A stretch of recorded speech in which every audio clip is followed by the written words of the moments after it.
सरफरोशी की तमन्ना अब हमारे दिल में है, देखना है जोर कितना बाजुए कातिल में है। देख सकता है तो तू भी देख ले ए आसमां, हौसला ये देख के कातिल बड़ी मुश्किल में है। सरफरोशी की तमन्ना अब हमारे दिल में है, देखना है जोर कितना बाजुए कातिल में है। अपने ही लहू से हम लिखेंगे अपनी दास्तां, जालिमों से छीन लेंगे ये ज़मी ये आसमां। सरफिरे जवान हम तो मौत से भी ना डरें, आज आए देश में ये क्यों गवारा हम करें। मुल्क पे कुर्बान हो ये आरजू मेरे दिल में है, सरफरोशी की तमन्ना अब हमारे दिल में है, देखना है जोर कितना बाजुए कातिल में है। जब जब भारत के स्वाधीनता इतिहास में महान क्रांतिकारियों की बात होगी, तब तब भारत माँ के इस वीर सपूत का जिक्र होगा। राम प्रसाद बिस्मिल एक महान क्रांतिकारी ही नहीं, बल्कि उच्च कोटि के कवि, शायर, अनुवादक, बहुभाषाविद व साहित्यकार भी थे।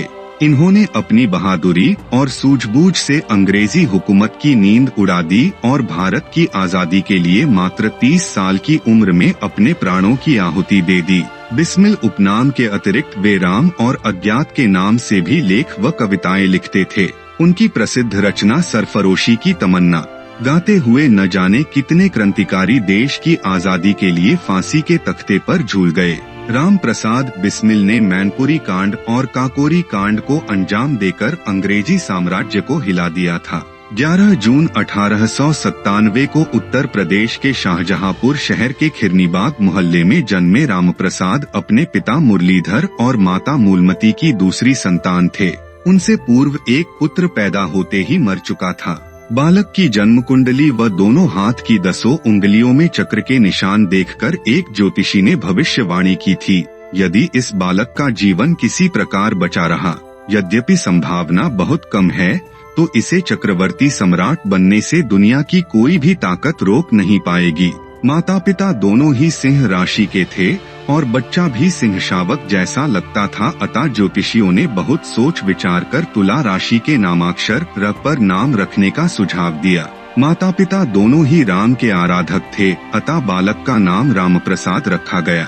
माँ मूलमती तो सदैव यही कहती थीं कि उन्हें राम जैसा पुत्र चाहिए था। बालक को घर में सभी लोग प्यार से राम कहकर ही पुकारते थे। राम प्रसाद के जन्म से पूर्व उनकी माँ एक पुत्र खो चुकी थी, अतः जादू टोने का सहारा भी लिया गया। एक खरगोश लाया गया और नवजात शिशु के ऊपर से उतारकर आंगन में छोड़ दिया गया। खरगोश ने आंगन के 2-4 चक्कर लगाए और फौरन मर गया। इसका उल्लेख राम प्रसाद बिस्मिल ने अपनी आत्मकथा में किया है। मुरलीधर के कुल 9 संतानें हुई, जिनमें 5 पुत्रियां एवं 4 पुत्र थे। आगे चलकर 2 पुत्रियों एवं 2 पुत्रों का भी देहांत हो गया। बाल्यकाल से ही राम प्रसाद की शिक्षा पर विशेष ध्यान दिया जाने लगा। उनका मन खेलने में अधिक किंतु पढ़ने में कम लगता था। इसके कारण उनके पिताजी तो उनकी खूब पिटाई लगाते, परंतु माँ हमेशा प्यार से यही समझाती कि बेटा राम, ये बहुत बुरी बात है, मत किया करो। इस प्यार भरी सीख का उनके मन पर कहीं न कहीं प्रभाव अवश्य पड़ता। उनके पिता ने पहले हिंदी का अक्षरबोध कराया, किंतु उसे उल्लू न तो उन्होंने पढ़ना सीखा और न ही लिख कर दिखाया। उन दिनों हिंदी की वर्णमाला में उसे उल्लू ही पढ़ाया जाता था। इस बात का वह विरोध करते थे और बदले में पिता की मार भी खाते थे। हार कर उन्हें उर्दू के स्कूल में भर्ती करा दिया गया। शायद यही प्राकृतिक गुण राम प्रसाद को एक क्रांतिकारी बना पाए। लगभग 14 वर्ष की आयु में राम प्रसाद को अपने पिता की संदूकची से रुपए चुराने की लत पड़ गई। चुराए गए रुपयों से उन्होंने उपन्यास आदि खरीदकर पढ़ना प्रारंभ कर दिया एवं सिगरेट पीने व भांग चढ़ाने की आदत भी पड़ गई थी। कुल मिलाकर रुपए चोरी का सिलसिला चलता रहा और राम प्रसाद अब उर्दू के प्रेमरस से परिपूर्ण उपन्यासों व गजलों की पुस्तकें पढ़ने के आदी हो गए थे। संयोग से एक दिन भांग के नशे में होने के कारण राम प्रसाद को चोरी करते हुए पकड़ लिया गया। खूब पिटाई हुई, उपन्यास व अन्य किताबें फाड़ डाली गईं, लेकिन रुपए चुराने की आदत नहीं छूटी। आगे चलकर जब उनको थोड़ी समझ आई, तभी वे इस दुर्गुण से मुक्त हो सके। राम प्रसाद ने उर्दू मिडिल की परीक्षा में उत्तीर्ण न होने पर अंग्रेजी पढ़ना प्रारंभ किया। साथ ही पड़ोस के एक पुजारी ने राम प्रसाद को पूजा पाठ की विधि का ज्ञान करवा दिया। पुजारी एक सुलझे हुए विद्वान व्यक्ति थे। उनके व्यक्तित्व का प्रभाव रामप्रसाद के जीवन पर भी पड़ा। पुजारी के उपदेशों के कारण रामप्रसाद पूजा पाठ के साथ ब्रह्मचर्य का पालन करने लगे। पुजारी की देखा-देखी रामप्रसाद ने व्यायाम करना भी प्रारंभ कर दिया।